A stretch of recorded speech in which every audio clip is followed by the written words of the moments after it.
अजीत जी से पहला मेरा ये सवाल है कि जो आपने सवाल रखा, आमतौर से आदमी विनम्रता या विमर्श में एक लोकतांत्रिकता रहे तो अपने मन में जो जिन सवालों के जवाब साफ होते हैं उनको सवाल के तौर पर रख देता है, तो असल में उसके पास कुछ ना कुछ जवाब रहता है।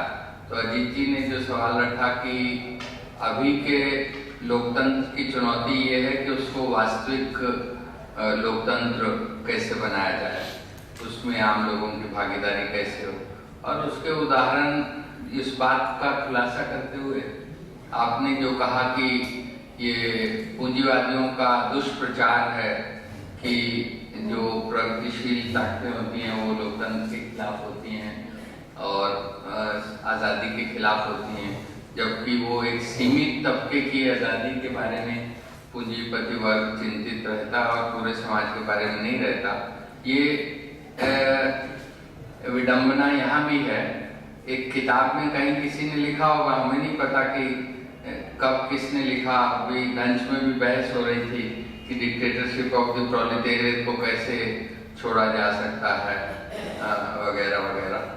तो लेकिन वो तो एक जैसे होता है ना राम राम राम, तो उसके जो लोग उसको मानते और उसके बारे में कहते भी हैं, एक अपने वैचारिक कर्मकांड के तौर पे व्यवहार में जैसे CPI-ML लिबरेशन है, तो उसकी पोजीशन में भी अभी डेमोक्रेटिक सेंट्रलिज्म है, लेकिन बिहार में दलित लोग वोट नहीं दे पाते थे, और अगर आंकड़ों के हिसाब से देखा जाए तो सबसे ज्यादा अपनी जान की कुर्बानी कि दलित लोग भी वोट दे पाए, बूथ पे उनको वोट देने का हक है, वो CPI-ML लिबरेशन, जब समाजवादी संसोपा वगैरह नहीं रही और एक व्यापक किस्म की समाज में क्रांतिकारी लहर नहीं रही, वहाँ पे ML वाले इलाकों में ML के काडर ने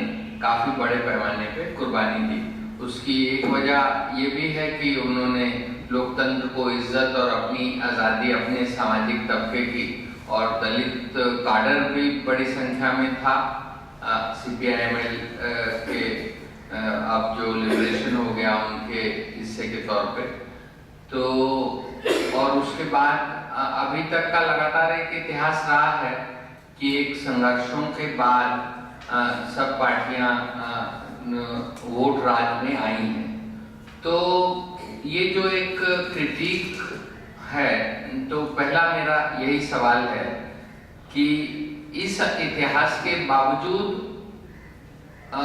जो मानस है वो वैनगार्ड वाला, एक वैचारिक छुआछात वाला, और हमारी तानाशाही राज पे जब आएगी तब आएगी, लेकिन अपनी वैचारिक हेजेमनी के आधार पे क्रांति करनी है पूरे। आइए हो जाए, आप इधर आ जाए।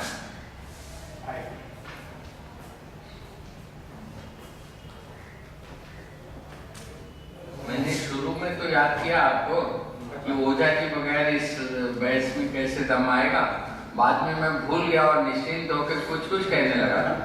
मैंने सोचा कि आप चले गए, आपने तो मुश्किल कर दिया। मैं ये चाहता हूँ दोबारा से दूसरे ढंग से अब दोहरा देता हूँ अपनी बात। एक तो मैं ये कह रहा था कि डिक्टेटरशिप ऑफ द प्रोलेटेरिएट कुछ गुरु मंत्र जैसा है, जो लोग उसके पूरे फलितार्थ के बारे में बहुत सामूहिक और व्यापक चिंतन नहीं है। और दूसरी बात यह है कि जो पार्टी की जो वोट राज के बारे में और उसकी सीमितता के बारे में बात करती है धारा, जैसे खासकर मैंने बिहार का उदाहरण दिया, उसमें उन कम्युनिस्ट ग्रुप्स का जो इस लोकतंत्र को नहीं मानते और इसमें भागीदारी नहीं है, उनका भी बड़ा योगदान है। समाज के दलित तबके वोट दे सके, इसके लिए बहुत कम से कम सैकड़ा 2 सैकड़ा नौजवानों ने तो बूथ पे खड़े होकर कुर्बानी दी होगी उन पार्टियों पे।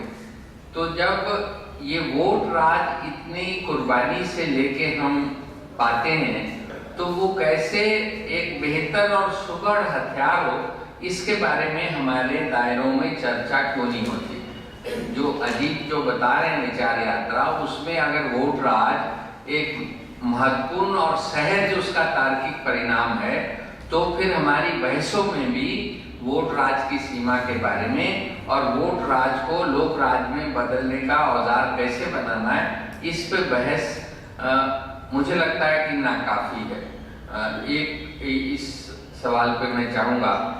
और दूसरा मेरे मन में ये सवाल है कि जो भारत के समाजवादी आंदोलन की टूट है, उसको अजीत कैसे देखते हैं? मुझे वो दो तरह के शुद्धतावाद पे आधारित लगती है, और कम्युनिस्टों की जो टूट है वो एक तरह के शुद्धतावाद पे आधारित लगती है।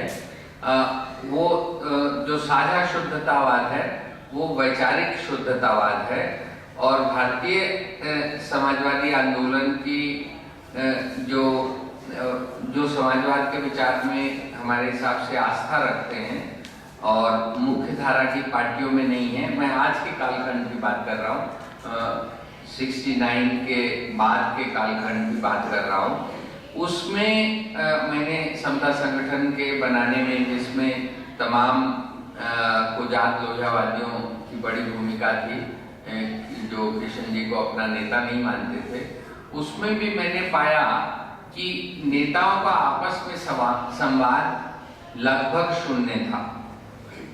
उसी तरह से एस.एम. जोशी के समय में बापू कालदाते, भाई वैद्य और पन्नालाल सुराना, इनको माना जाता था ये शरीर तीन है लेकिन जान एक है और साझे काम करते हैं, लेकिन वो अपने काम नहीं करते थे।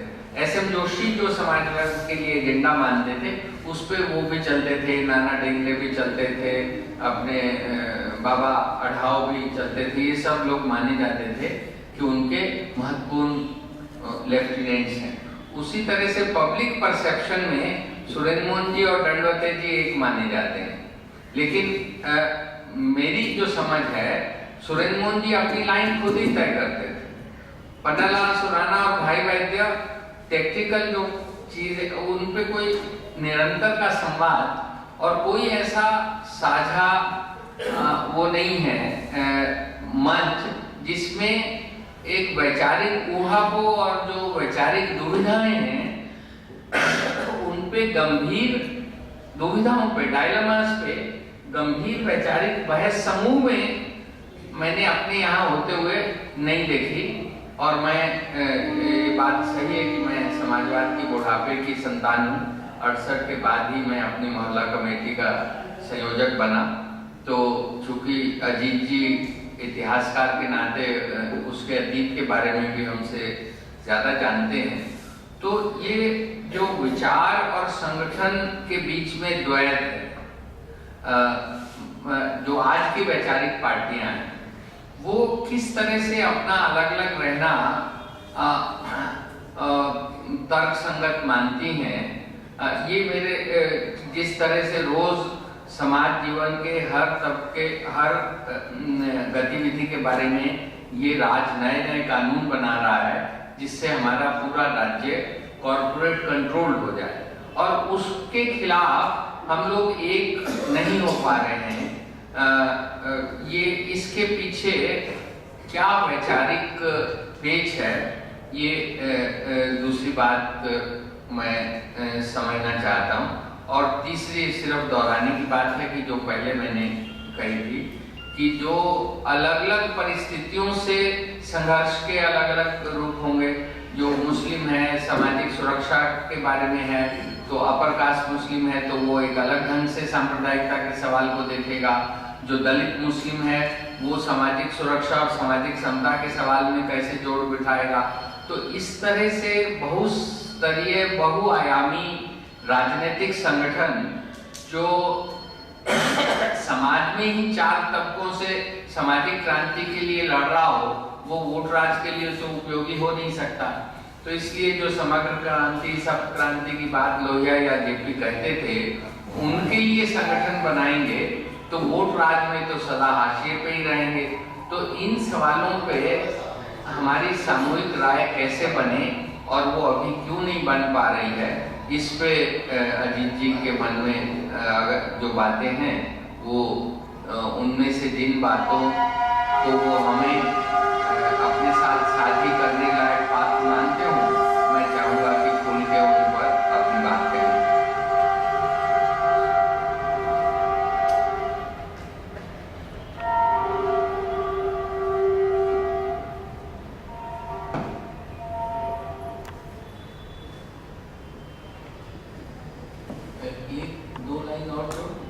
टूट के बारे में मैं जो कह रहा था कि हमारे भारतीय जो समाजवादी आंदोलन, जिसको अजीत नहीं चाहते कि कहा जाए गैर मार्क्सवादी समाजवादी आंदोलन, लेकिन लोहिया जेपी वाला, उसमें मुझे लगता है कि टूट में व्यक्तिगत ईगो ये तो हर जहाँ इंसान होते हैं ईगोस भी रहते हैं, लेकिन वैचारिक या वो कारण निर्वैयक्तिक इम्पर्सनल कारण क्या है, तो मुझे लगता है हम समाजवादियों के बीच कांग्रेस के प्रति क्या रवैया होगा, यही एकमात्र बड़ी वजह रही है टूट की।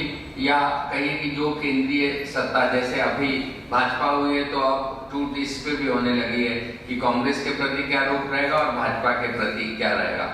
और कम्युनिस्टों की टूट जो है वो इस पे ज्यादा हुई है कि चीन के प्रति और रूस के प्रति और अंतर्राष्ट्रीय कम्युनिस्ट आंदोलन के प्रति क्या हर टूट उनकी देशीय सवालों पे टूट नहीं, देशीय सवालों पे बहस नहीं करते, कमेटी नहीं है, मेरा कतई आशय नहीं है, लेकिन निर्णायक टूट जो है वो अंतर्राष्ट्रीय सवालों पर ही हुई है।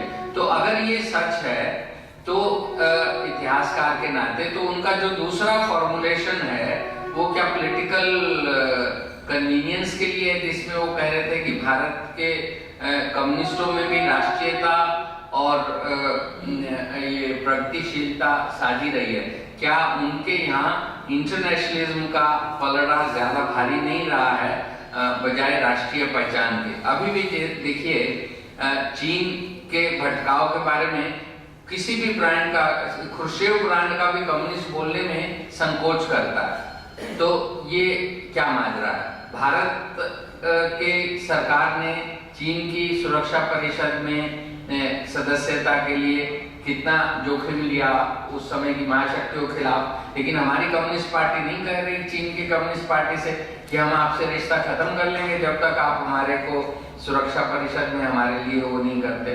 तो भारत के कम्युनिस्ट राष्ट्रीयता को मूल्य मानते हो, देशभक्ति को मूल्य मानते हो, ऐसा मुझे नहीं लगता। वो उसको एक दकियानूसी बात मानते हैं। वो निजी रूप से देशभक्त है या नहीं, ये मैं बिल्कुल सवाल नहीं उठा रहा। वैचारिक अर्थ में और उनके व्यवहार में ऐसा नहीं लगता कि वो राष्ट्र को एक वैध इकाई मान के उसके हितों के बारे में उतने ही लगाव से बात सोचते हो जितने इंटरनेशनल कम्युनिस्ट मूवमेंट की यूनिटी के बारे में सोचते हैं। तो ये एक और दूसरा टेक्निकल सवालों पे हमारा टूटना वो कहाँ तक सही है उस समाजवाद की लड़ाई को आगे ले जाने का, ये दो बातें भी और मेरे सवालों में जोड़ेंगे।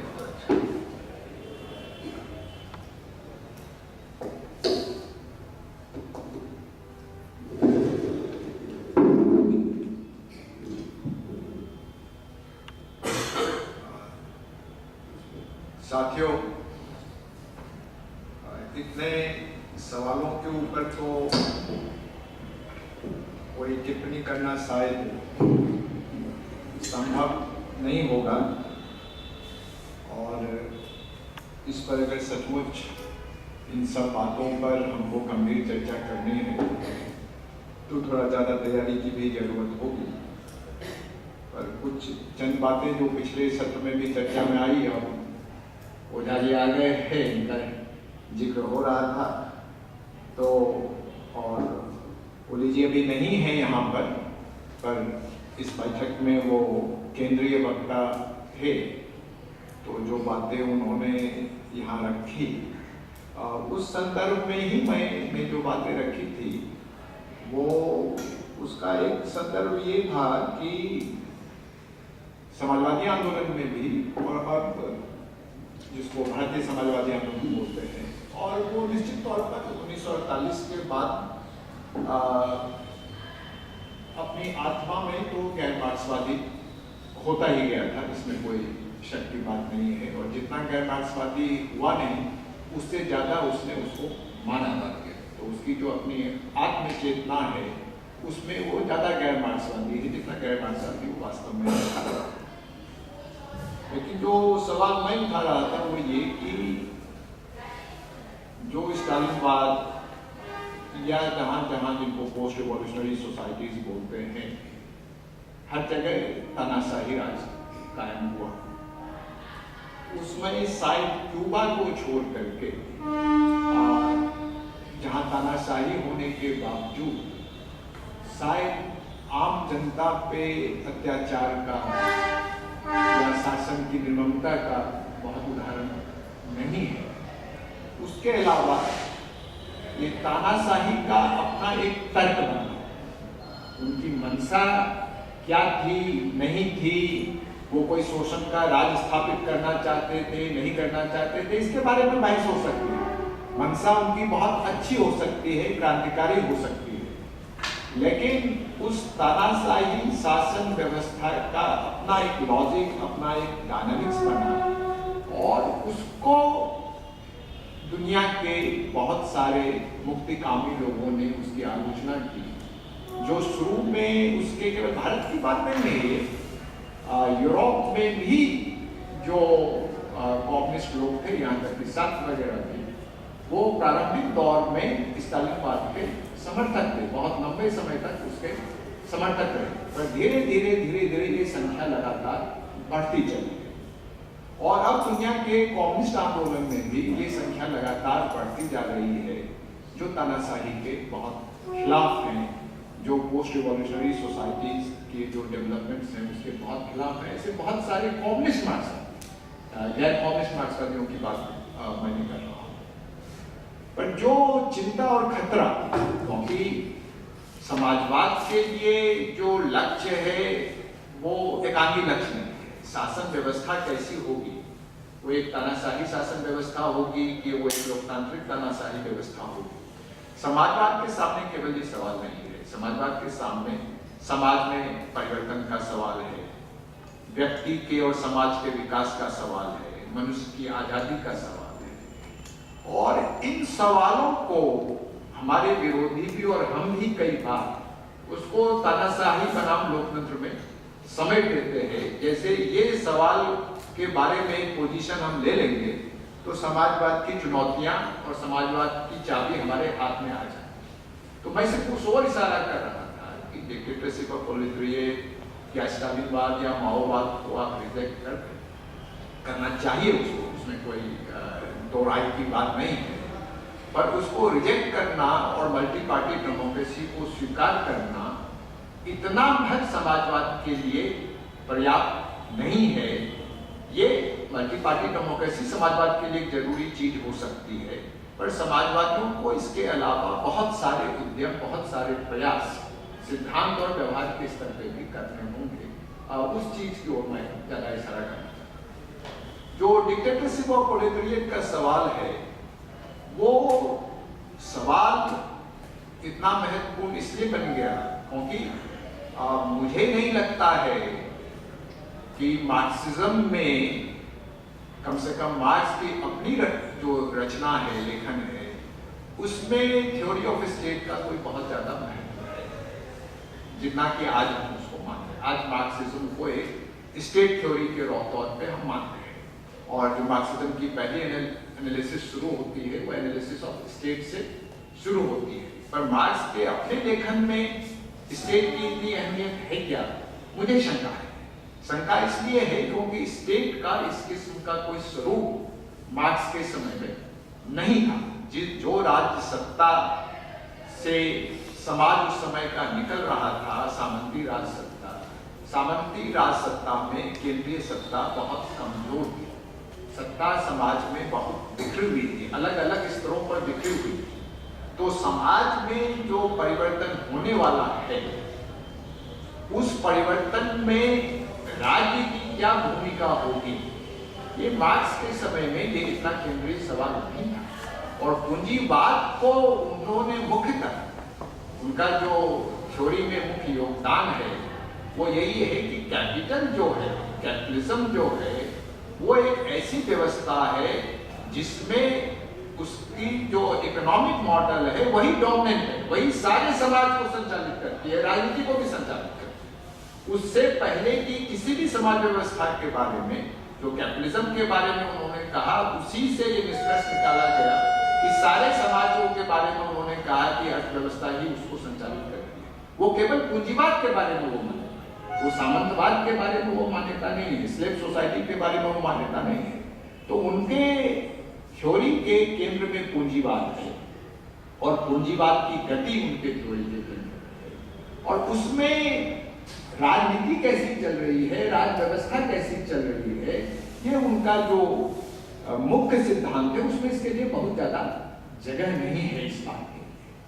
डिक्टेटरशिप और प्रोलेटरिएट मेन थ्योरी के दाएं बाएं से निकली हुई बातें हैं, और मेन थ्योरी के दाएं बाएं से निकली हुई बातें हैं तो वो बहुत खास संदर्भों में कही हुई बातें हैं और उसके कई पक्ष हैं।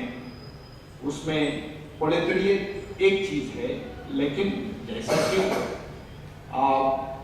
जो मार्क्स का चिंतन है और ज्यादातर जो समाजवादी चिंतन है फ्रांस को छोड़कर, वो दर्शन से नहीं, वो वास्तव में कोई प्रोलेटरियन मूवमेंट से नहीं निकला। जो शुरुआती समाजवादी हैं, शुरुआती समाजवादी चिंतक हैं, वो वास्तव में कोई ट्रेड यूनियन मूवमेंट से निकले हुए नहीं है, प्रोलेटरियन मूवमेंट से निकले हुए नहीं है। वो एक फिलोसफिकल डिस्कोर्स है। मार्क्स खुद एक मार्क्सवाद एक फिलोसफिकल डिस्कोर्स से निकला हुआ बात है, वो प्रोलेटरियन मूवमेंट से निकला हुआ बात नहीं। और वो फिलोसफिकल डिबेट क्या था? वो फिलोसफिकल डिबेट इमेंसिपेशन की, मनुष्य क्या है, मनुष्य की मुक्ति कैसे। और वो डिबेट समाजवाद के साथ शुरू नहीं होती, वो डिबेट मानवतावाद के साथ, रिनासा के साथ, इनलाइटनमेंट के साथ, हेगेल के आइडियलिज्म के साथ वो बहस शुरू होती है।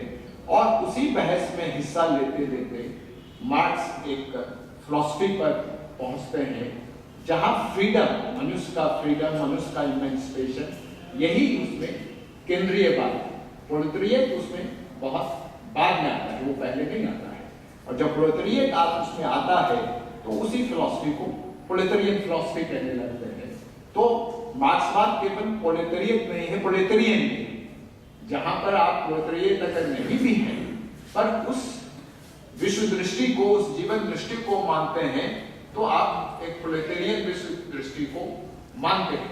पेरिस कम्यून में भी, जिसका बहुत जिक्र हुआ यहाँ पर, ये अक्सर हमारे दिमाग से निकल जाता है कि 1870 में भी इंग्लैंड के अलावा कहीं भी प्रोलेटरियन मेजॉरिटी नहीं थी। यूरोप, फ्रांस में भी नहीं थी, जर्मनी में भी, सिर्फ इंग्लैंड में ही प्रोलेटरियन मेजॉरिटी। और पेरिस कम्यून में भी जो सत्ता स्थापित हुई, उसमें भी प्रोलेटरियन मेजॉरिटी नहीं, फिर भी उसको डिक्टेटरशिप ऑफ प्रोलेटरियन कहा गया। और मार्क्स ने पेरिस कम्यून की जितनी भी चर्चा की है, उसमें डिक्टेटरशिप का जिक्र ज्यादा नहीं। पेरिस कम्यून के संदर्भ में चर्चा इस बात की है कि वो एक डायरेक्ट डेमोक्रेसी। पेरिस कम्यून में लोग कैसे पावर को खुद एक्सरसाइज कर रहे हैं, कैसे वो सत्ता को संचालित कर रहे हैं। अगर पेरिस कम्यून को भी मार्क्स का पॉलिटिकल मॉडल माने तो वो एक डायरेक्ट डेमोक्रेसी का मॉडल। उसका डिक्टेटरशिप का संदर्भ यही है कि जो क्लास सोसाइटीज हैं 19वीं शताब्दी की, और 19वीं शताब्दी के समाज, जैसा मैंने कहा कि हम कई बार जो लिबरलिज्म का जो शब्द जाल है, उसमें उसको हम 16वीं, 17वीं, 18वीं जो इंग्लैंड में संघर्ष है किंग और पार्लियामेंट का, उसको लोकतंत्र की भाषा में उसको समझने लगते हैं। पार्लियामेंट एक सामंती संस्था, वो लोगों की संस्था नहीं है। पार्लियामेंट सामंतों की संस्था थी, और जो सामंतवाद में राजा की सत्ता को नियंत्रित कर। राजा और पार्लियामेंट के संघर्ष का मतलब है राजा और सामंतों का संघर्ष, वो राजा और लोगों का संघर्ष नहीं है, तो वो एक तरह तरह की तानाशाहियों का जमाना था, तरह तरह की तानाशाही कायम की, जिसमें वो कैपिटलिज्म को एक डिक्टेटरशिप ऑफ प्रॉपर्टी मानते हैं, और डिक्टेटरशिप ऑफ प्रोलेटेरिएट का मतलब है कि उस प्रॉपर्टी रूल को खत्म, उस प्रॉपर्टी की तानाशाही को खत्म। और वो खत्म कैसे हो सकती है? तो लोगों की अपनी सत्ता से, कोई पार्लियामेंटरिज्म होगा, कोई एडल्ट फ्रेंचाइज पे बेस्ड डेमोक्रेसी होगी, ऐसा कोई नक्शा, ऐसी कोई संभावना उस समय के राजनीतिक सिद्धांत में नहीं था। इसलिए डिक्टेटरशिप ऑफ प्रोलेटेरिएट का उन्होंने कभी कोई जिक्र किया। इसकी वजह से कम्युनिस्ट जब भी सत्ता में आए तो वो एक तानाशाही कायम करें हमेशा के लिए, ऐसा कोई इसके बारे में कोई चर्चा मार्क्स के अपने लेखन में तो कहीं भी नहीं है। ये तो रूस में जब तक सत्ता स्थापित नहीं हो गई कम्युनिस्ट पार्टी की, और वो सत्ता जब स्थापित हुई तो ऐसा कोई सिद्धांत उसके पीछे, जब सत्ता वो जम गई और एक खास ढंग से वो सत्ता काम करने लगी, तभी ये डिक्टेटरशिप ऑफ प्रोलेटेरिएट का इस किस्म का सिद्धांत जो है वो पॉलिटिकल डिस्कोर्स में शामिल हुआ। और चूंकि उसकी बहुत प्रतिष्ठा थी उस शासन की तरफ सारी दुनिया में लोग आशा की निगाह से देखते थे, उस शासन की कुछ तात्कालिक महत्वपूर्ण उपलब्धियां थी जो दुनिया के किसी भी दूसरे शासन में नहीं थी, तो बहुत लोगों को ऐसा लगा कि हम इसी ढंग से सत्ता में आएंगे और इसी ढंग से समाज में परिवर्तन करेंगे। और ये एक बहुत लोकप्रिय और बहुत शक्तिशाली अवधारणा के तौर पर आई, और इसलिए भी ये आई कि जहां जहां लोकतंत्र को समाजवादियों ने स्वीकार किया, वहां वहां जो पूंजीवाद है उसके खत्म होने की, उसको उखाड़ फेंकने की कोई प्रक्रिया देखने को नहीं मिली। उपलब्धियां बहुत हैं, सोशल डेमोक्रेसी की पश्चिमी यूरोप में, स्कैंडिनेविया में उपलब्धियां की कोई कमी नहीं, उसमें कोई क्रांतिकारी प्रेरणा की कोई कमी नहीं, लेकिन पूंजीवाद को कोई खतरा हो। रूस ने जिस ढंग से पूंजीवाद को खत्म किया, वो समाजवाद को ला पाएगा या नहीं ला पाएगा, कभी उस पर बहस हो सकती है, पर पूंजीवाद को उन्होंने खत्म किया। लेकिन इंग्लैंड में या फ्रांस में या जर्मनी में जो पूंजीपति है और पूंजीवाद है, वो कभी खत्म होगा सोशल डेमोक्रेसी के रास्ते से, ये ज्यादातर परिवर्तनवादियों और क्रांतिकारियों को नहीं लगा। तो डिक्टेटरशिप ऑफ प्रोलेटेरिएट की बहुत लंबे समय तक प्रतिष्ठा रही, पर वो बहस मुझको ऐसा लगता है कि इस वजह से भी खत्म हो जानी चाहिए कि दुनिया में बहुत कम ऐसे इलाके इस वक्त रह गए हैं जहां पर, जिसको इंसर्केशनरी मेथड कहते हैं, जिसको पश्चिमी यूरोप के समाजवादियों ने इसलिए नहीं छोड़ दिया क्योंकि वो क्रांतिकारी नहीं थे, वो इसीलिए छोड़ दिया कि उसकी बिल्कुल कतई कोई संभावना नहीं रह गई, क्योंकि अगर उन्होंने दगाबाजी भी कर दी थी तो जेन्युइन रिवॉल्यूशनरी उस रिवॉल्यूशन को कर सकते थे। रूस में किया उन्होंने, तो इंग्लैंड में भी कर सकते थे, फ्रांस में भी कर सकते थे, कोई पर चूंकि कोई ऐसी जेन्युइन मास रिवॉल्यूशनरी पार्टी वहां पर नहीं थी, इसका मतलब वो सामाजिक परिस्थितियां वहां खत्म हो गई थी। क्योंकि ये जितनी भी क्रांतिकारी हुई हैं इस किस्म की, वो सब क्रांतियां ऐसे मुल्कों में हुई हैं जहां लोकतंत्र नहीं था, जहां आधुनिकता भी बहुत कम थी, जहां पूंजीवाद भी बहुत कमजोर था।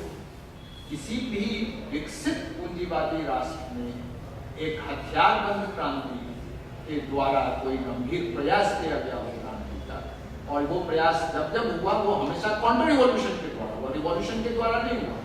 जर्मनी में अगर वो प्रयास हुआ तो वो इच्छा बहुत थी, जो कम्युनिस्ट फैक्शन था जर्मनी का, उन्होंने ये ऐलान किया हम क्रांति करेंगे, और उनको कोई परहेज भी नहीं था इस बात से कि वो हिंसक क्रांति करें, पर व्यवहार में कुछ स्ट्राइक करने के और कुछ ऐसा माहौल पैदा करने के जिसमें फासिस्ट लोग पावर में आ सके, उसका कोई दूसरा नतीजा जो है वो निकला नहीं। हिंसा का सहारा वो पहली बार कहीं भी, इंग्लैंड में उसकी कोई परंपरा नहीं थी, लेकिन जर्मनी में काउंटर रिवॉल्यूशन ने ही हिंसा का ज्यादा सहारा लिया। वो व्यवहारिक दुनिया के ज्यादातर हिस्सों से आंतरिक और बाहरी परिस्थितियों दोनों के दबाव से वो परिस्थिति जहां ऐसा लगता था पिछले दिनों कि नेपाल उसका एक अपवाद साबित होगा शायद। तो नेपाल में भी 10-15 साल के जनयुद्ध के बाद ये साफ हो गया कि उस तरीके से तो काठमांडू पे तो कब्जा नहीं हो सकता, उसकी कोई संभावना नहीं है। ये हो सकता है एक टेक्निकल मैनूवर हो इस वक्त, और लेकिन जो मेरा असेसमेंट है कि वो टेक्निकल मैनूवर आज की दुनिया में बिल्कुल भी सफल हो नहीं सकते। इसलिए वो अब एकेडमिक सवाल है, ये समाजवादियों के सामने डिक्टेटरशिप ऑफ प्रोलेटारिएट कोई प्रैक्टिकल स्ट्रेटजी या कोई प्रैक्टिकल सवाल नहीं है। और चूंकि प्रैक्टिकल सवाल नहीं है और चूंकि डिक्टेटरशिप ऑफ प्रोलेटारिएट लोगों के मन में, जो भी एक सामान्य पढ़े लिखे लोग हैं उनके मन में वो एक स्टालिनिस्ट मॉडल के साथ जुड़ा हुआ है। अब किस किस को हम एक्सप्लेन करने जाएंगे कि मार्क्स ने क्या लिखा, फिर इसको में आपस में बात कर सकते हैं, पर एक पब्लिक डिस्कोर्स में एक सामान्य नारे के तौर पर या दस्तावेजों में डिक्टेटरशिप ऑफ प्रोलेटारिएट को छोड़ देना और मल्टी पार्टी डेमोक्रेसी को एक्सेप्ट करना, तो ये जिस परंपरा से मैं आता हूं उसमें ये सवाल नहीं है कभी भी। लेकिन जो हमारे साथी, क्योंकि ये इसलिए मैं कहता हूं कि दुनिया में परिवर्तन की इच्छा से काम रखने वाले लोगों में कम्युनिस्टों की संख्या बहुत है, आज भी बहुत ज्यादा है।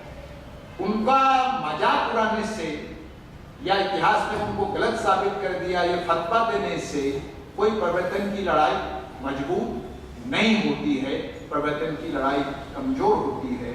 उनके साथ बहुत सम्मान के साथ एक बहुत गहरा संवाद बनाने की जरूरत है और उनसे ये गुजारिश करने की जरूरत है कि उनके व्यवहार में भी उसका कोई खास महत्व नहीं है, उनके खुद के व्यवहार में उसका कोई खास महत्व नहीं है।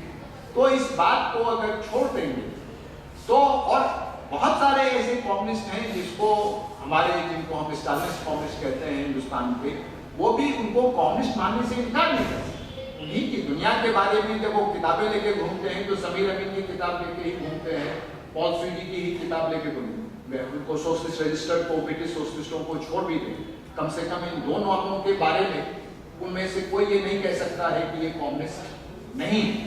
पर ये लोग भी इसके लिए सालों से पूरी तरीके से तैयार है कि इस शब्द का इस्तेमाल करना जो है वो बिल्कुल अव्यवहारिक है, ये तरह तरह की गलतफहमियों को पैदा करता है। और जो काम हम कर रहे हैं लोकतंत्र के या डिक्टेटरशिप ऑफ प्रोलेटारिएट के माध्यम से जिस डेमोक्रेसी को कम्युनिकेट करना चाहते हैं, वो कम्युनिकेट करने की अभी स्थिति नहीं है, क्योंकि रूस और चीन का, वियतनाम का, पॉल पॉट का, अल्बेनिया का, रोमानिया का बहुत तरह के अनुभव हमारे सामने हैं, तो इसको छोड़ देना चाहिए। लेकिन जब इसको छोड़, जो पहले मैंने कहा, जब इसको छोड़ देने की बात करते हैं तो दूसरे एक्सट्रीम पर जाने से काम नहीं चलेगा कि मल्टी पार्टी डेमोक्रेसी को मान भर लेना, चुनाव में हिस्सेदारी करना, इसी से हमको कि यह अनुभव से भी हम गुजर चुके हैं। जब सोशल डेमोक्रेसी यूरोप में लोकप्रिय हुई तो उसमें यही उसका तर्क यही था कि जब एडल्ट फ्रेंचाइज पर आधारित लोकतंत्र आ गया तो फिर हम बहुमत में हैं, अपार बहुमत में हैं, तो हमारा ही राज है, इसमें फिर शक की बात कहाँ है, और कायदे से इसमें शक की कोई बात होनी नहीं चाहिए। और भारत ऐसी स्थिति नहीं थी, वहां वास्तव में अधिकांश मजदूर सोशल डेमोक्रेटिक पार्टी के सदस्य थे, लाखों की संख्या में उसके सदस्य।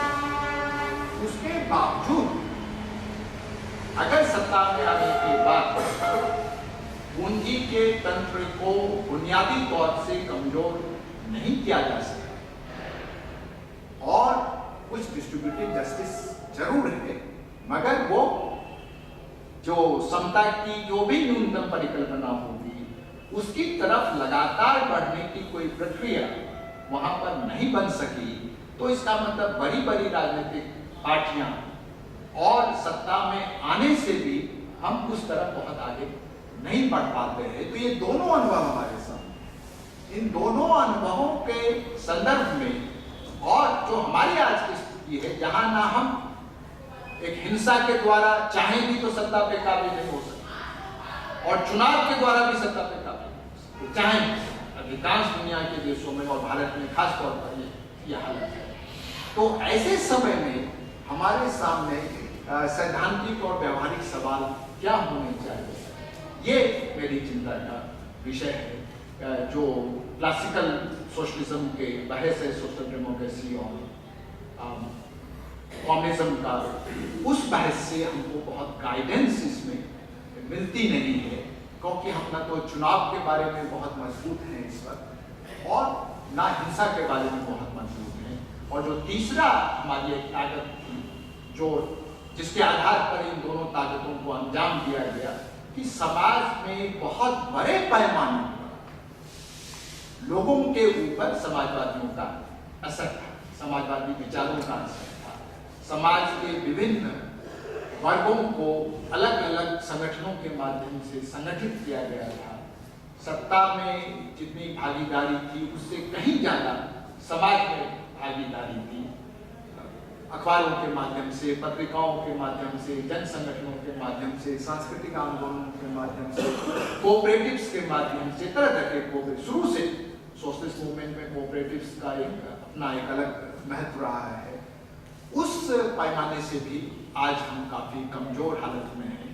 कमजोर हालत में केवल एक केंद्रीय समाजवादी संगठन के नाते कमजोर हालत में, जो भी परिवर्तन की कामना रखने वाली जमातें हैं, जो बहुत बड़ी संख्या में हैं आज भी और बहुत बड़े प्रयास कर रहे हैं आज भी, पर उनको भी अगर हम हिंदुस्तान में भी 60 के दशक से अगर उसकी तुलना करें तो उनका सामाजिक प्रभाव जो है, जिसको आइडियाज की हेजोमनी की बात करें या सोशल हेजोमनी की बात करें, वो काफी कमजोर हालत में है।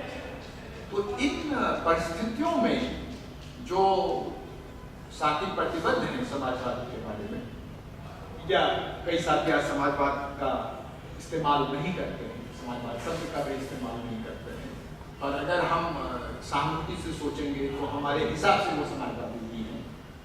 उनको बार बार ये कहना शायद ठीक नहीं होगा, क्योंकि ये तो एक चिढ़ाने वाली बात है कि कोई कहे मैं ना हूँ और हम कहेंगे आप हैं। लेकिन समाजवादियों के बीच में अगर हम बात करें तो उसको एक सोशल फोर्स के तौर पर हम देख सकते हैं कि वो समाजवाद के लिए ही वो सोशल फोर्स है। ये हाँ तो इन सबको मिला करके भी जो सोशल हेजोमनी है वो काफी कमजोर है। तो इस संदर्भ में क्या हम आपस में बात करें, क्या समाज से बात करें, क्या जो दूसरे विचार परंपराओं से प्रेरणा लेकर के मुक्ति का काम कर रहे हैं उनसे बात करें, इसके बारे में थोड़ा हमको ज्यादा गंभीरता से सोचना चाहिए। ये मेरा केंद्रीय चिंता का विषय था जो मैंने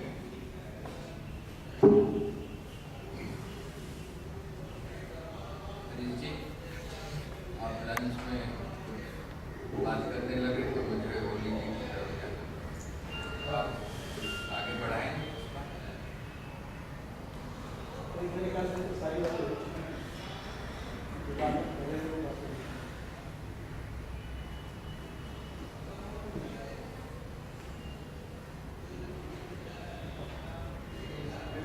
को आगे बढ़ाने के लिए पहले भी एक प्रश्न कैसा है, क्या किया जाए, इस तरह से ये जो हम लोगों को निराशा की झेल रही है, इस तरह से ये काम किया जा सकता है।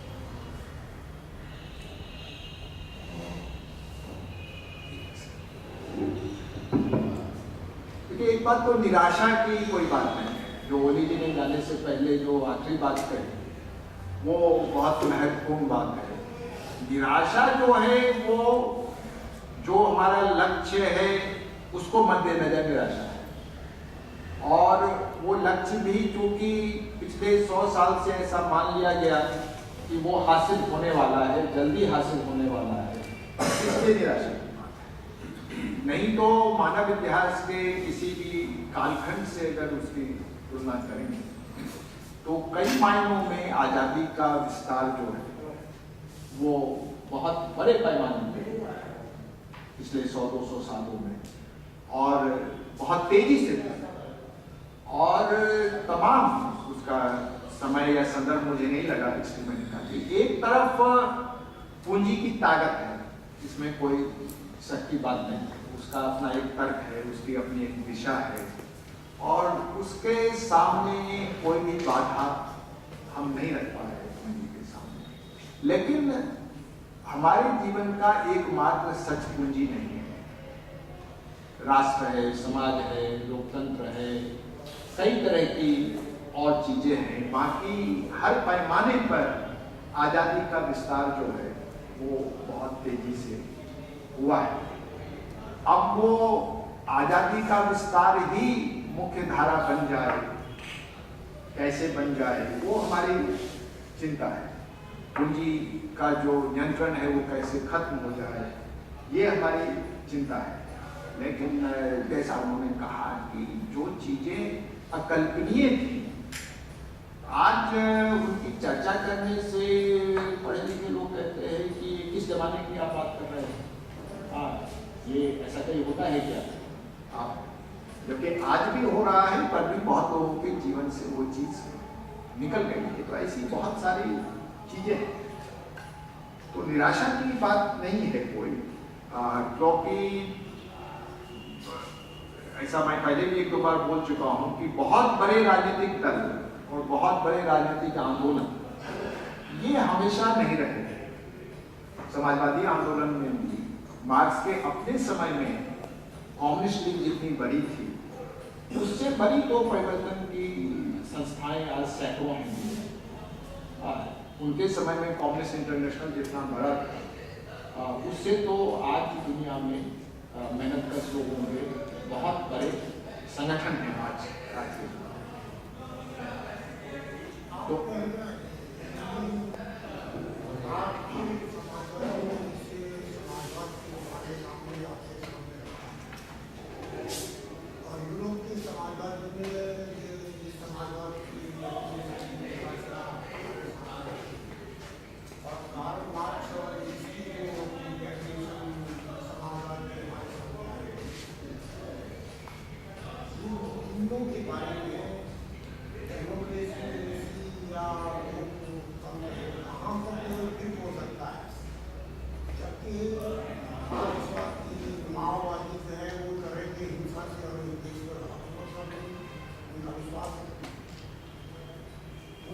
तो विश्वास है कि सारे देश पर हम कब्जा कर लेंगे अपनी पूंजी के बल पर।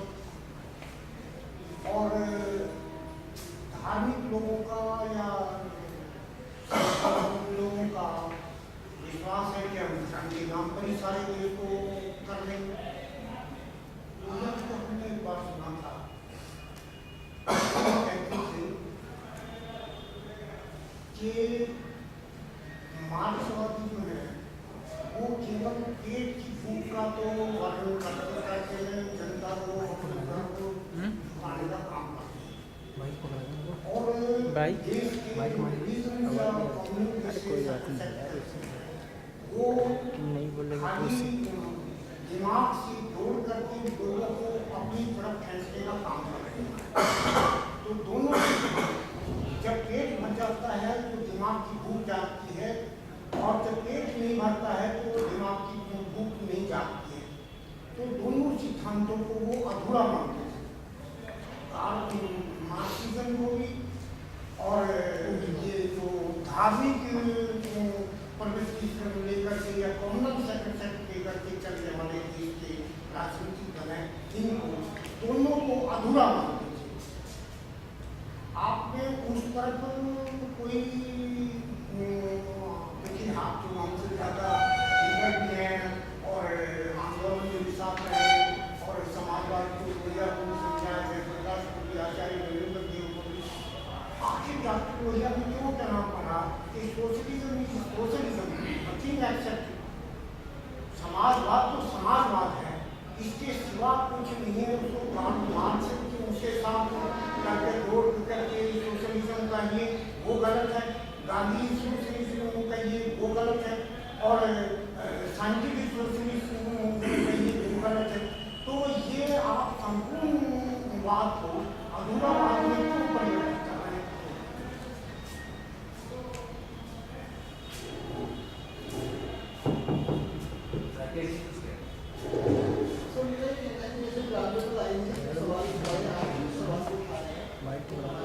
बात चल रही है, हमारी बात हो जाए, सामने बात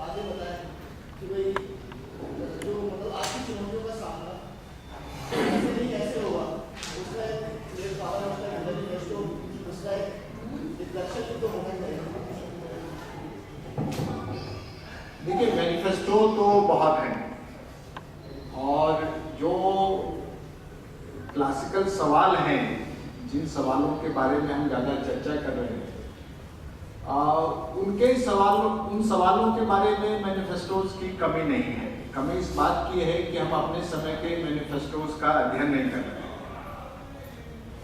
आधे दर्जन मैनिफेस्टो मैं बता सकता हूँ आपको, जिसमें काफ़ी ज़्यादा कन्वर्जेंस है, जिसमें गांधी, अंबेडकर, मार्क्स, लोहिया, इनको जोड़ करके और अधिकतर बिना इनका नाम लिए हुए, क्योंकि अगर कोई सामूहिक चीज बनेगी तो फिर किसी एक का नाम लेने से तो वो नहीं बनेगी, और हर लाइन में 6 नाम लेकर के लिखने से भी नहीं बनेगी।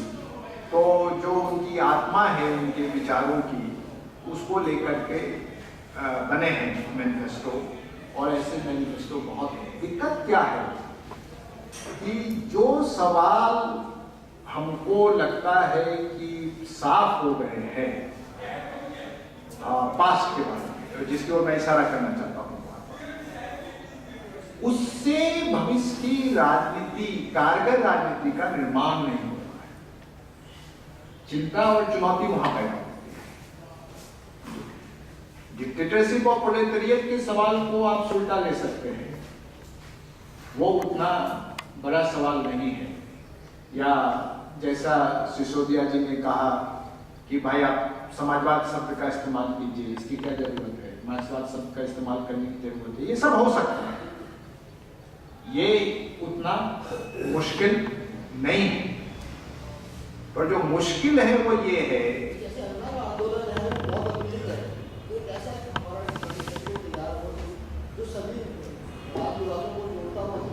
वो थोड़ा फर्क करके देखिए, वो अन्ना का आंदोलन अभी है, 10 साल पहले बात क्या होगा, ये, और उससे जो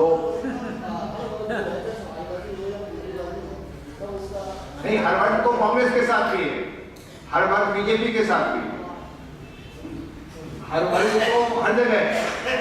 मजदूरों के सबसे बड़े 2 ट्रेड यूनियन जो है वो इंटक और बीएमएससी, तो दलितों की ज्यादा संख्या किसी भी अम्बेडकरवादी संगठन की तुलना में कांग्रेस या भाजपा को वोट देती है।